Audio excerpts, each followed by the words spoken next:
Dartmoor prison, isolated from the outside world by walls of granite.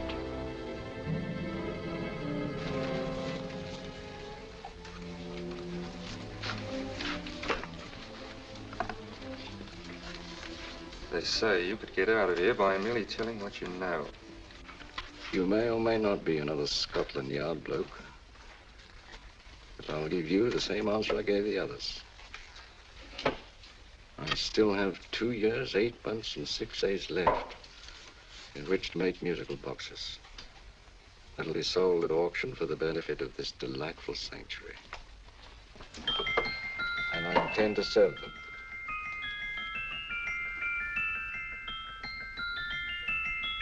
Move along. And now we come to the next object on our list, or I should say objects, because there are 3 of them. Now, ladies and gentlemen, these can be bought together or separately. Now, these beautiful little musical boxes only arrived this morning, and I didn't intend to put them on the auction block until later, but I'm going to sell them now. So, good friends, as our old pal Mark Antony used to say, lend me your ears. And what do you hear? Right. The beautiful tinkle tinkle of a musical box. What a lovely trinket. What a beautiful gift. Created and made by loving hands. A thing of beauty and utility. I was going to start with £5. It's a bargain, £5. Do I see any hands? If there's a connoisseur in the house, will go £3 for it. £2. £1. 10 shillings. Thank you, sir. Ladies and gentlemen, 10 shillings is offered for a musical box you couldn't buy anywhere in London for less than £5. It was stealing to let it go for 10 shillings, like taking milk from a baby. All right, we start for 10 shillings. 10 shillings, 10 shillings is offered, 10 shillings is offered, 10 shillings is offered. And anybody give me £1? Will it be £1? Oh, won't someone want to give me £1? £1 is offered, £1 is offered, ladies and gentlemen, £1 offered is against you, sir. Will you go to £2? Will you go to £2, sir? £2. £2 is offered. £2 offered. Going once, twice, third and the last call. Sold to the gentleman for £2. Sorry, my dear. Now, ladies and gentlemen, comes the opportunity to purchase an exact duplicate of the beautiful little musical box just bought by this gentleman for the ridiculous low price of £2. Oh, it's exactly the same. Exactly the same. Made with the same hands. You hear that? Isn't that lovely? That tinkle, tinkle, tinkle, tinkle. Sounds like Bow Bells to me, you know, little angels pulling on the ropes, eh? Who'll give me £2 for it? Who's starting with £2? Will anybody starting with £2? Oh, come, ladies and gentlemen. You know, from your enthusiasm, we might all be in Scotland instead of London. Please buy it for me, Daddy. £2, certainly not. We all might be in Scotland. Besides, I don't like his manner. £1, 10 shillings. £1.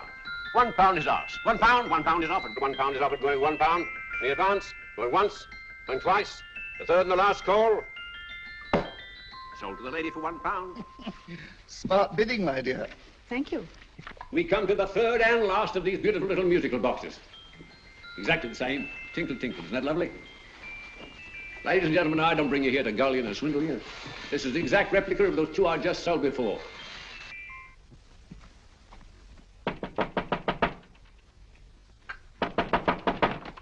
We're closed. But this is extremely important.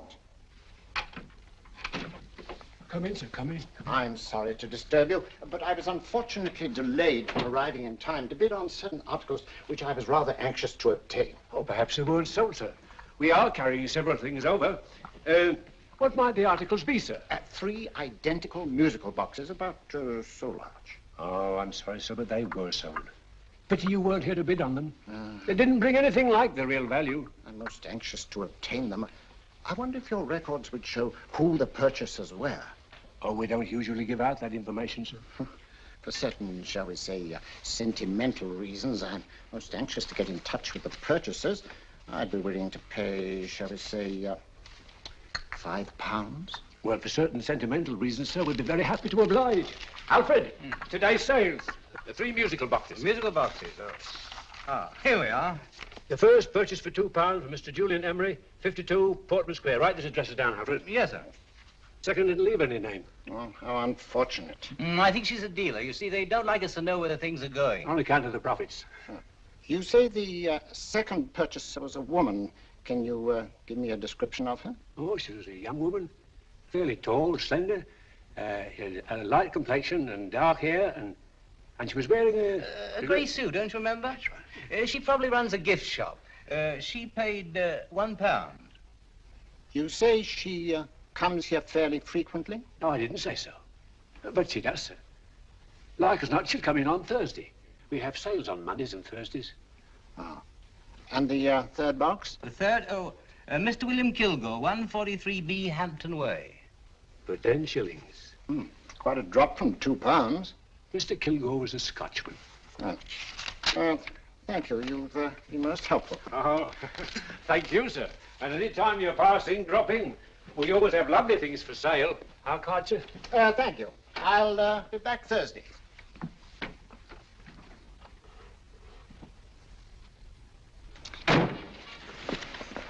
The message reached us too late.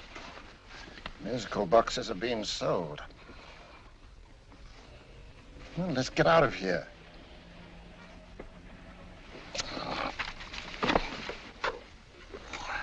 Someday you'll go too far. Reaching for a star, you fool. Yet a fool may touch a star, Colonel Cavanaugh, if he but reach high enough. But not possess it as you would. The musical boxes, they've been sold. What a pity for you, my dear Colonel. Is it my fault that the message reached us only an hour ago?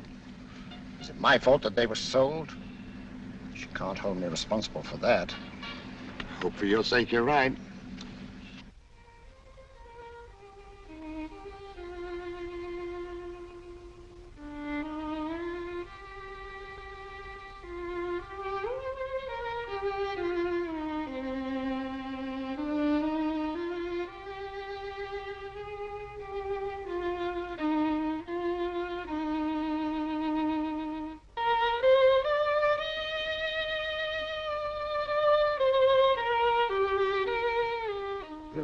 Upon you tonight at 7:45, a gentleman who desires to consult you upon a matter of the very deepest moment. Remember that letter, Holmes? It was written over 2 years ago. An interesting case, devilishly interesting. Irene Adler. What a striking-looking woman from the brief glance I had of her. Seems only yesterday. What charm. What poise, and what a mind. Sharp enough and brilliant enough to outwit the great Sherlock Holmes himself. I take it the new issue of the Strand magazine is out, containing another of your slightly lurid tales. Indeed. What do you call this one? I call it A Scandal in Bohemia. Not a bad title, eh? If you must record my exploits, I do wish you'd put less emphasis on the melodramatic and more on the intellectual issues involved. More on the what do you mean by that? Well, I do hope you've given the woman a soul. She had one, you know. By the woman, I suppose you mean Irene Adler. Yes. I shall always remember her as the woman.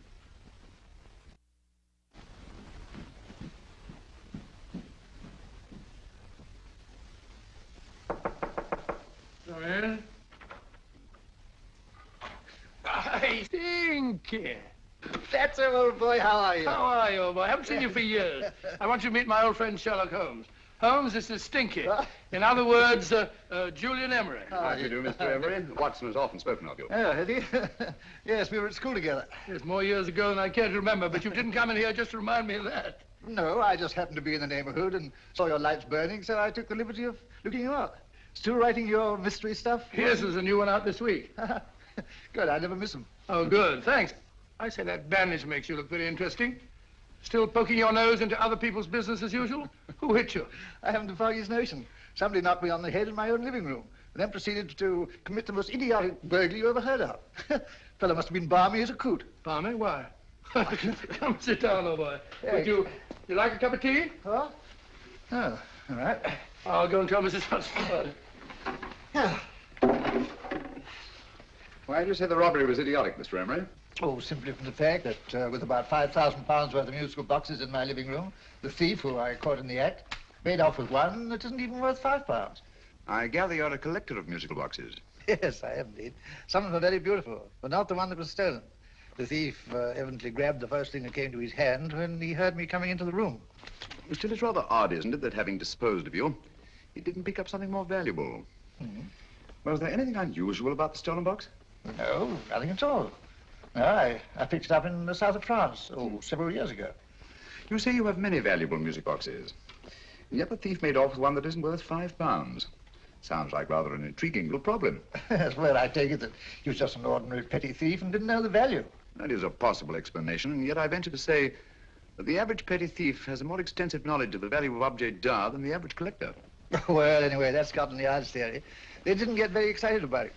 That's consistent anyway. I wonder if I might see your collection, Mr. Emery. Oh, of course you could, yes. Nothing a collector likes more than showing off his trophies. When would it suit you? No time like the present. Good. My place is just round in Portman Square. Shall we? Yes, right. Hello? Where are you going? Stinky hasn't had his tea yet. Oh, I'm sorry. We're going round to my place, where I'm going to give you something better than tea. Now, this one was made for Louis XV, and is one of the very few still in existence from that period, and a particularly fine specimen at that. Charming, isn't it? Quite. It all sounded to me like a lot of mice running about on a tin roof. I'm afraid you have no ear for music, Watson. Give me a good old band playing a rousing march. You'll have all your silly little tweets.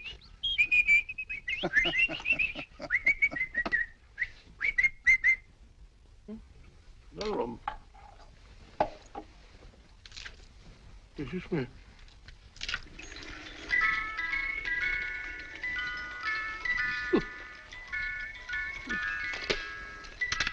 Stupid thing. Singing rabbit. What would you say offhand is the value of a box like that, Mr. Emery? Well, it's hard to say offhand, but I think will bring about £500 or £600 today. It's the gem of my collection. A thief who steals an oddity like a musical box passes up one worth £500 for one of almost no value at all. Odd. Very odd. What was the stolen box like, Mr. Emery? Oh, just a plain wooden box about so big. Mm-hmm. As a matter of fact, I have one over here almost exactly like it. I picked this up yesterday at an auction room in Knightsbridge. Paid only £2 for it. Of course, I wouldn't in the ordinary way add one like this to my collection, but the tune intrigued me. I'd never heard it before.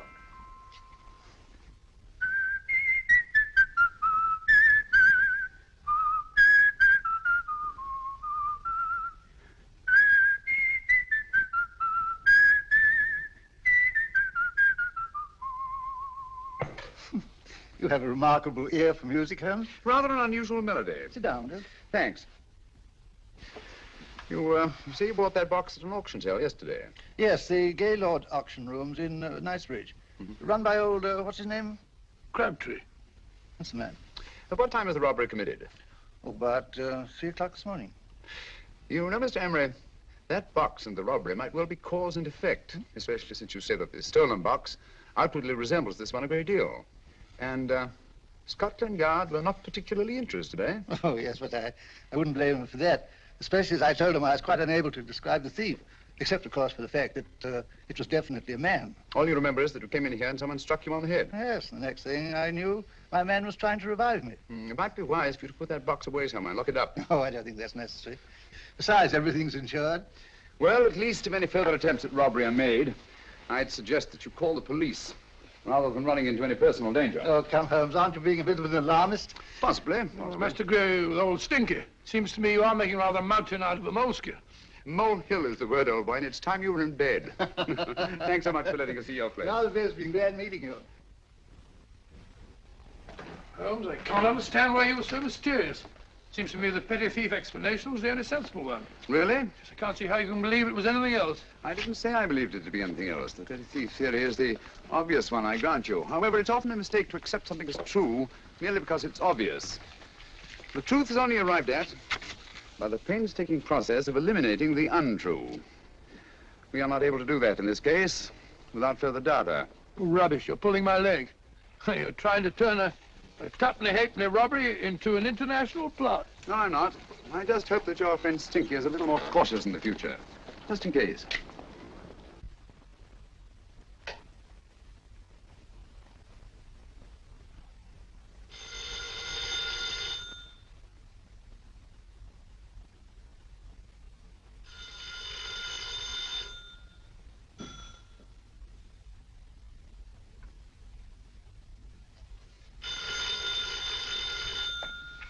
Hello? Yeah? Julian Emery here. Who? Why, of course I remember you, Mrs. Courtney. Yes, you're the one bright spot at that appallingly dull affair of Lady Sanford's. Huh? Of course it isn't too late to come round. Yes, I shall be delighted to give you a drink. I tell you what, come straight up and I'll leave the door unlatched. Right, well, 15 minutes? Good.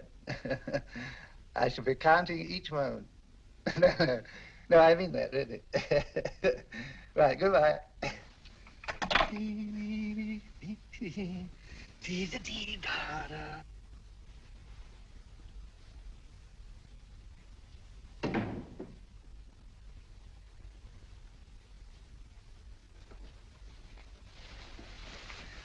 Boo!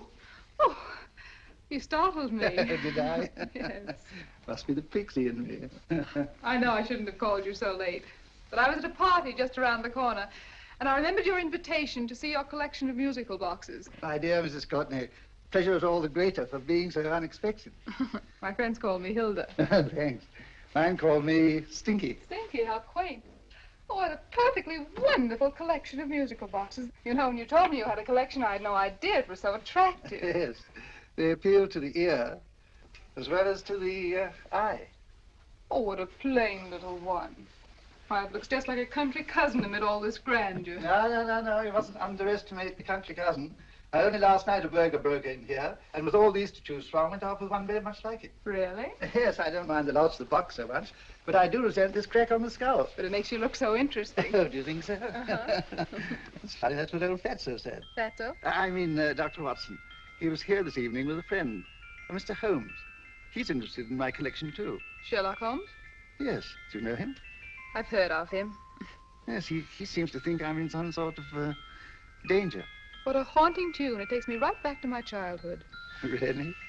You know, it's odd that you should be interested in that particular musical box. Odd? Why? Because Mr. Holmes is also interested in it. He may have been more interested in the tune than in the box. My dear, yes, that's right. I remember now. He whistled it note for note, having heard it only once. Really? He must be a remarkable man. Bit of an alarmist, if you ask me. Don't you believe in warnings? Of course not. Who would want a box like that? I would. You're not serious. Oh, but I am. Well, you put me in a very awkward position. I'm a collector, you know. And the collector buys but never sells. But if the price were high enough... The price has nothing to do with it. It's the principle of the thing. Yes, well, we haven't had our drink. No, thanks. I must be getting along. Must you really? I'm afraid so. You're not walking out on me, are you? My reputation, Stinky. I say, you know, you are an attractive woman. Thanks.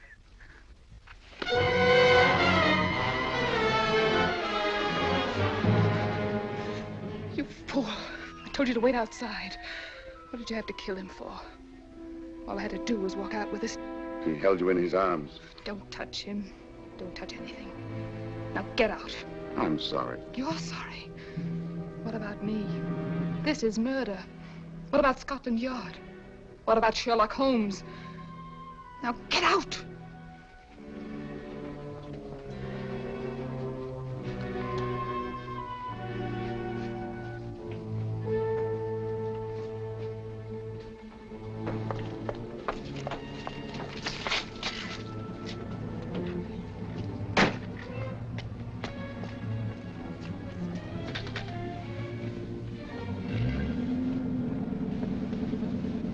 Did you get it? Good. Did you have any trouble with him? Just a matter of murder.